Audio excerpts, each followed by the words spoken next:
Welcome back, kiddies. There is only one House of the Dead game that has not felt the wrath of gaming off the grid, and that is House of the Dead 4. In today's episode, we're going to talk about that game and continue our countdown of Season 1 of Tales from the Crypt. What are we drinking today? Today we're drinking Punkachino by Elysian Brewing Company. It's a pumpkin coffee ale. Alright, you know the drill. Make sure you hit that subscribe button and ring that bell icon so you never miss an upload. And sit back, relax, pour yourself a beer if you care to, and stay tuned to this episode of Tales from the Grid.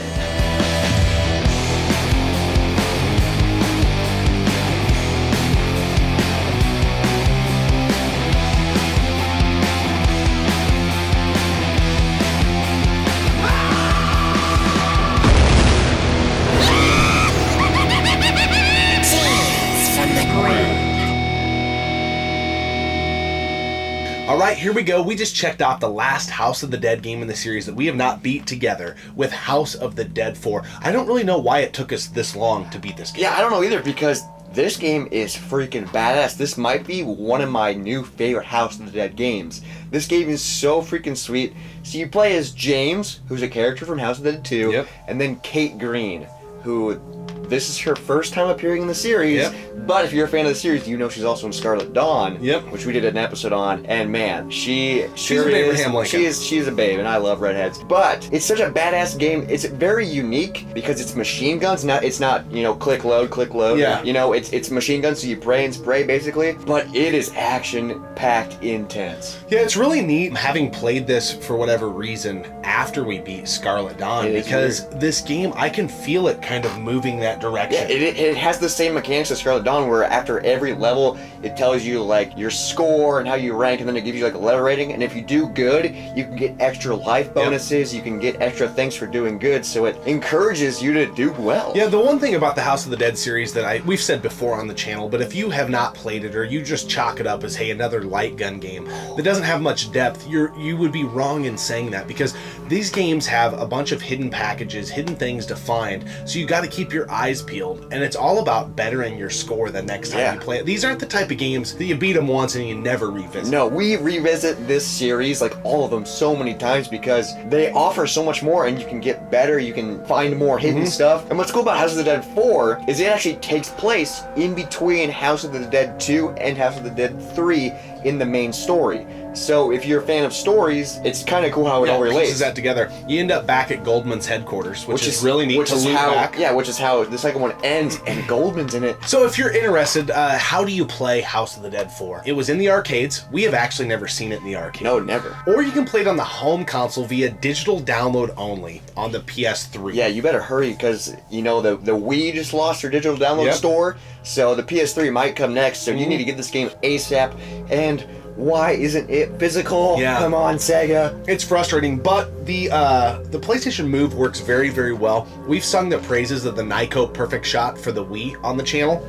The Nyko Perfect Shot for the PS3 is equally as good. This gun pretty badass. actually maybe has more weight to it, and the PS3's version of the Nyko Perfect Shot's a little different in the sense that it actually takes batteries. It's not required, but if you want to add to the feel, you turn it on and there's like a vibrating mechanic every time you shoot. It is freaking sweet. It feels like you're in the arcade, you know, like actually experiencing it, or like you're actually firing a real gun shooting zombies. And you know, the Wiimote has its own vibrate, which is probably why the Wii version didn't do that, but this one does resonate through the gun a little bit better, I feel like. It's got the finger placements too. The grip on this, we have sang the praises of the Wii version, which is still great, but this gun, minus the ball on the end, only annoying part is the ball. This feels really freaking good. It's chunky. It's just got a really good feel. But now that we beat House of the Dead 4, which I don't know why we waited so long, if you play with the lights off and like the end of this is glowing, it's kind of badass. It is. Yeah, so you know, we talk about light gun games on the Wii. The Wii's still a superior light gun console, but there are a few heavy hitters on the PS3, which we'll parlay into those at another date. But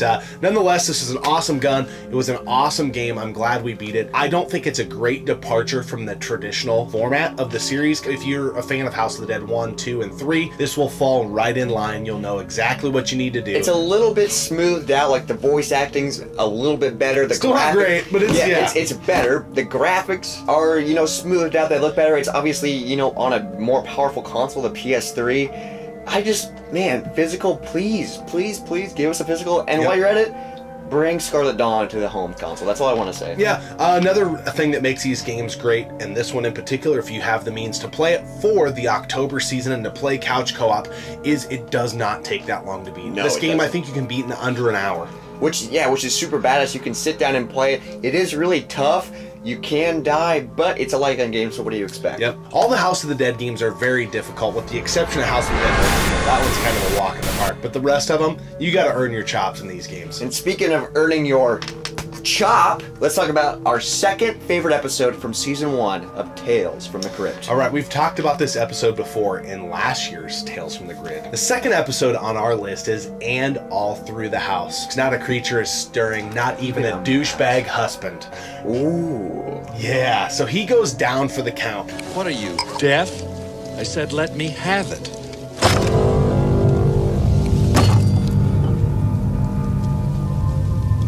Merry Christmas, you son of a bitch.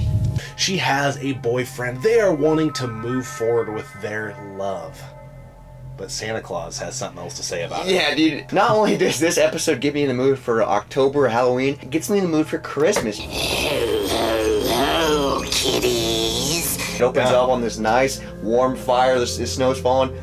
She kills her husband so she can run away with her boyfriend, even though they have a kid. Yeah. The kid comes down and she's like, oh, he's just sleeping. No, he's dead. Yeah. So she puts her back to bed. Then on the radio, as she's dragging his body outside, they say, Police and sheriff's departments in the Gaines County area have issued an all-points bulletin this evening for a male Caucasian reported to have brutally murdered 4 women in the Pleasantville area. County authorities say that the man, a patient at the Pleasantville Institute for the Criminally Insane, escaped earlier this evening and should be considered extremely dangerous. Officials confirm that the suspect is a heavyset man in his late 40s and is reported to be wearing a Santa Claus suit stolen from the home of one of his victims. every time I watch this episode, I'm like, dude, she is an idiot. She is so stupid. She's that like stereotypical person in the horror movie that you want to get killed because she's such a dumbass. Dude, yeah, she gets locked out of her own house.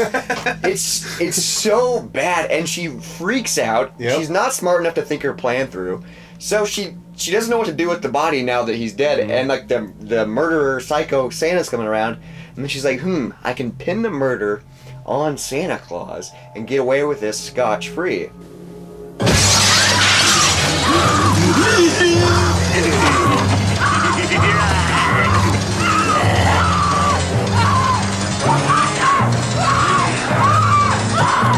Does she do it?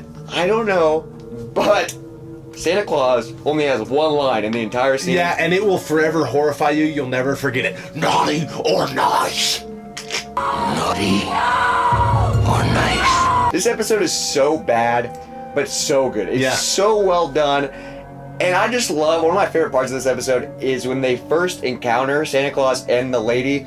She like kicks him in the nuts or something, and he just goes, oh! Like, like it's, I can't remember. So it's like, funny. oh, And his face.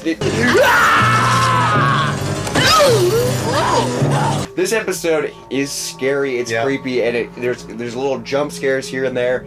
This episode's really good, but it's not our number one. No, it's not, but it is a very good episode, and you know, we are experts of season 1 of this series, the whole series in general for that matter, but season 1 we've spent a ton of time with, and this episode time and time again it delivers, and the again, wanting her to get killed really adds to this because she is such a pain in the ass. You're just like, come on, take her out, because she's so damn stupid.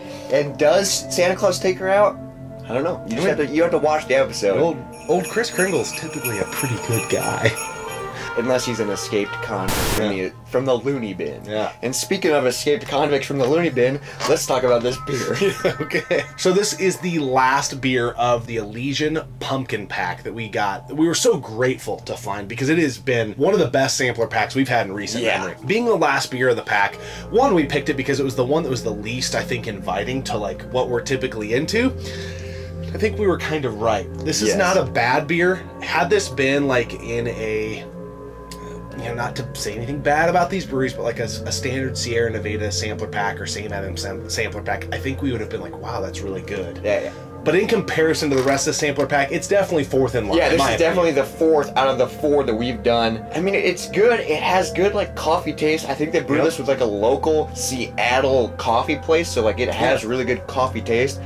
But, like, the cinnamon and nutmeg flavors just don't come through. I think you get buried by the coffee, and, like, I don't taste any pumpkin. It's good, but for what it says it is, and for comparing it to the rest of the pack, it's not very good. I totally agree with you. I think if you're like a coffee stout fan or just coffee fan, I think this beer would be worth trying. But if you're looking at this beer to arc that seasonal spark for you as like an October beer, I don't know that it's going to do that. And to Robert's point, all the stuff other than the coffee is faint and extremely on the finish. With pumpkin spice coffee being a big thing, I think that that's what they were going for here, was like a pumpkin spice ale. Yeah, but usually with pumpkin spice stuff, that is the aggressive flavor.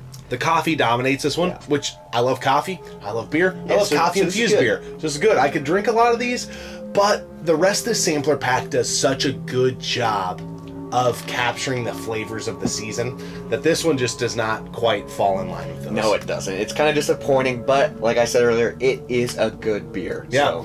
So we're wrapping up the series. We have one left in Tales from the Grid. In today's episode, again, we covered House of the Dead 4. I'm so glad we finally beat that. So glad. So we have conquered the entire series. Remember, the House of the Dead remake is being rumored.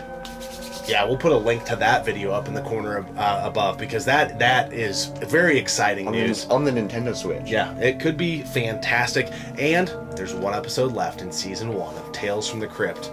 If you know the season, you already know what that is. But if you don't, stay tuned for the next episode in Tales from the Grid. We always appreciate you tuning in and subscribing to the channel. We'll see you next time, right here on Gaming Off the Grid. So let's go back. It's Christmas Eve, or super close to Christmas. Or not Steve. Or Steve. Nickelodeon. We're on the exact same page. Punkachino. Like cappuccino, but it's punkachino. Get it? Heard?